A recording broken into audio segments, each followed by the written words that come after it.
GTBO'nun kalamarı. Evet dostlar, aldım. Aldım be.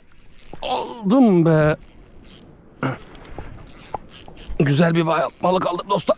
Ne aldık göreceğiz. Gel bakayım güzelim, gel. İnşallah balon balığı değildir. Ne aldık dostlar?